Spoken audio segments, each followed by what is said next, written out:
제2장. 형제들아, 우리가 너희에게 구하는 것은 우리 주 예수 그리스도의 강림하심과 우리가 그 앞에 모임에 관하여 영으로나 또는 말로나 또는 우리에게서 받았다 하는 편지로나 주의 날이 이르렀다고 해서 쉽게 마음이 흔들리거나 두려워하거나 하지 말아야 한다는 것이라. 누가 어떻게 하여도 너희가 미혹되지 말라.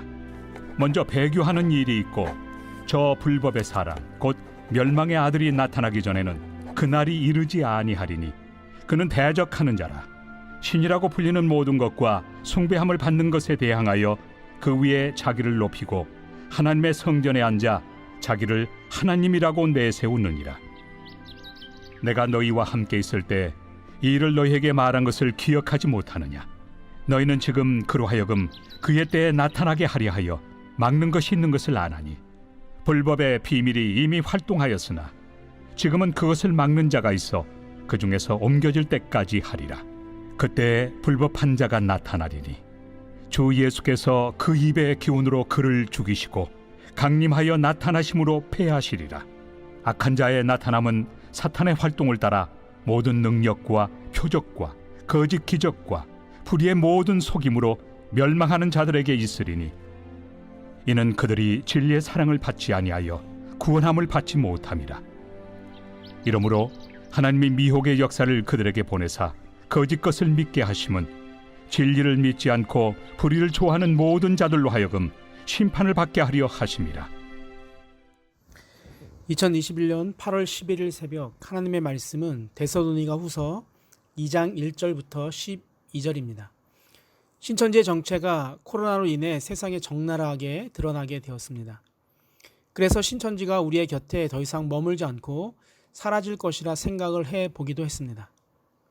그러나 지금도 2주에 한 번꼴로 저에게 편지를 보내고 있습니다.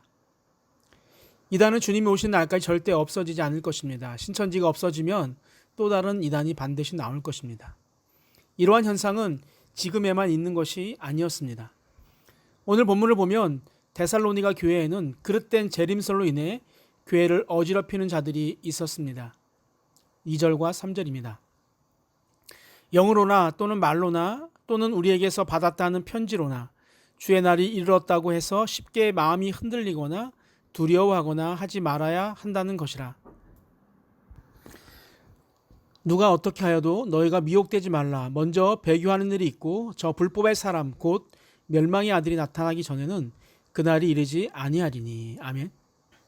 바울이 데살로니가 교회 교인들에게 당부하고 있는 것은 혹시 어떤 사람들이 신의 계시를 받았다거나 그럴듯해 보이는 말을 하며 또 바울이 보냈다고 가짜로 꾸민 편지를 가지고 재림의 날이 다가왔다고 거짓을 말하는 것에 불안해하고 흔들리거나 속지 말라는 것입니다. 심지어 그들은 그리스도의 재림이 임박했으므로 일할 필요도 없다고 이야기들을 했습니다. 이에 바울은 먼저 배교하는 일이 일어나고 불법의 사람 곧 멸망의 아들이 나타나야 주님의 날이 임할 것이라고 이야기합니다. 불법의 사람 곧 멸망의 아들은 마지막 때에 나타날 적 그리스도를 가리키고 있습니다. 이 사람은 신이라고 불리는 것과 숭배하는 모든 것을 없애고 자신을 신격화하여 재건된 예루살렘 성전에 자기의 형상을 세워놓고 유대 백성들에게 경배를 강요할 것입니다. 바울은 불법의 비밀, 악의 세력이 세상에 이미 활동하고 있다고 이야기합니다. 이것은 마지막 때에 불법자의 출현을 위해 사탄이 이미 은밀하게 활동하고 있다는 뜻일 것입니다. 하지만 바울은 현재로서는 불법자의 출현을 막는 자가 없다고 이야기하죠. 이렇게 말할 때 바울은 분명히 성령을 염두에 두고 있었을 것입니다. 만일 성령께서 사탄의 활동을 억제하지 않는다면 불법자의 출현 시기는 훨씬 더 앞당겨질 것입니다.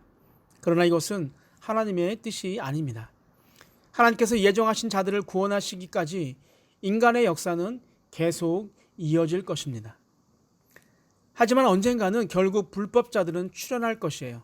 그는 사탄의 조정을 받으며 나타나서 온갖 능력과 거짓 표적들과 기적들과 모든 불의의 속임수로 멸망받을 자들을 끌어들이기 위해 온갖 꾀를 사용할 것입니다.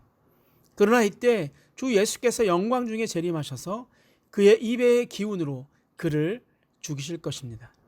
그는 무궁한 생명의 능력으로 그를 처단하실 것입니다. 멸망받을 자들은 그리스도의 진리의 사랑을 받아들이지 않습니다. 오히려 그들은 거짓된 것을 믿으며 불의를 좋아합니다. 그러나 결국 마지막 때엔 그들에게 심판이 있을 것입니다. 우리를 거짓 능력과 표적들 또 속임수로 유혹하고 있는 이단의 세력으로부터 우리를 지켜야 합니다. 말씀과 기도만이 그 세력으로부터 나를 지켜줄 수 있습니다. 오늘도 말씀으로 시작하는 여러분은 그래서 행복한 하루를 시작하고 있는 것입니다. 마지막까지 흔들리지 않는 믿음의 삶을 살게 되기를 주님의 이름으로 축복합니다. 사랑의 하나님 아버지, 우리가 불의의 세력에 넘어가지 않도록 오늘도 말씀으로 하루를 시작하게 하시니 감사드립니다. 어떤 상황에서도 우리의 마음이 흔들리지 않도록 하루하루 말씀에 집중하며 살아가게 하여 주옵소서. 중고등부수 여름 수련회가 온라인으로 진행되고 있습니다. 이번 수련회를 기도로 준비한 조병선 목사님과 오연하 집사님, 그리고 보조교사로 수고하는 민지와 예은이, 동욱이에도 함께하여 주시고 학생들이 참 말씀을 배우고 하나님을 만나는 시간이 되게 하여 주옵소서. 오늘도 함께 하시며 우리를 보호해 주시는 예수님의 이름으로 기도하옵나이다. 아멘.